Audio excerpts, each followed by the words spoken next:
கிருஷ்ணரும் அர்ஜுனனும் சங்கு ஊதிட்டாங்கன்னு பார்த்தோம்ல. இப்ப அவங்க கையில இருந்த அந்த ஸ்பெஷலான சங்குகளை பத்தி பார்க்கலாம். ஏன்னா சாதாரண ஆளுங்க ஊதுற சங்குக்கும் ஜாம்பவான்கள் ஊதுற சங்குக்கும் வித்தியாசம் இருக்குல்ல. அத சொல்றதுதான் இந்த 15வது ஸ்லோகம்.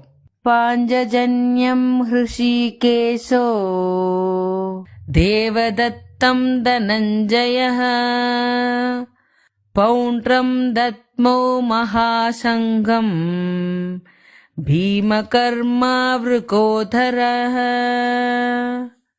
முதல்ல நம்ம ஸ்ரீகிருஷ்ணர் தன்னோட பாஞ்சஜன்யம் சங்க எடுத்து ஊதுறாரு. அதுக்கு அடுத்தது அர்ஜுனன் அக்னி தேவன் தனக்கு கொடுத்த தேவதத்தம்ங்கிற சங்க எடுத்து ஊதுறாரு. அவங்கள விட மாசா ஒருத்தர் இங்க என்ட்ரி கொடுக்கறாரு. அவர் தான் நம்ம பீமன்.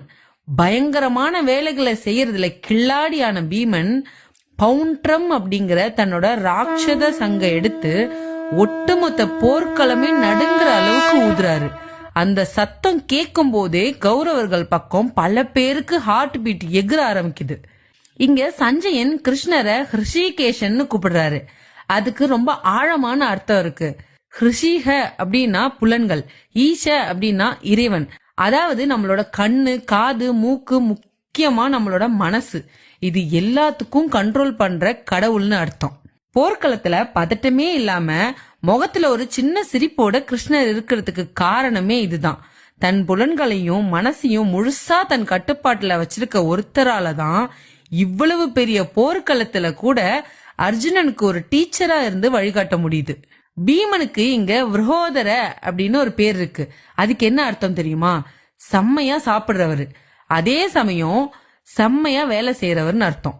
அவர் ஊதுன அந்த பவுண்ட்ரம் சங்கு, நீங்க கௌரவர்கள் எவ்வளவோ அநியாயம் பண்ணீங்க, இப்ப அதுக்கான தண்டனையை அனுபவிக்க ரெடி ஆகுங்கன்னு சொல்ற மாதிரி ஒரு வார்னிங் பெல் மாதிரி இருந்துச்சு. கிருஷ்ணர், அர்ஜுனன், பீமன் 3 பேரும் ஊதிட்டாங்க. இப்போ மத்த பாண்டவ சகோதரர்களும் அவங்க சங்குகளை எடுக்க ஆரம்பிக்கிறாங்க. தர்மன், நகுலன், சகாதேவன் இவங்க எல்லாரும் சேர்ந்து அந்த சங்குகளை முழங்குனப்போ அந்த சத்தம் கௌரவர்கள் மனசுல என்ன மாதிரி ஒரு விளைவை ஏற்படுத்துச்சு? அடுத்த 16, 17, 18 ஸ்லோகத்துல பாண்டவர் டீம் மொத்தமும் சேர்ந்து கொடுக்கற அந்த பதிலடிய பத்தி பார்க்கலாம்.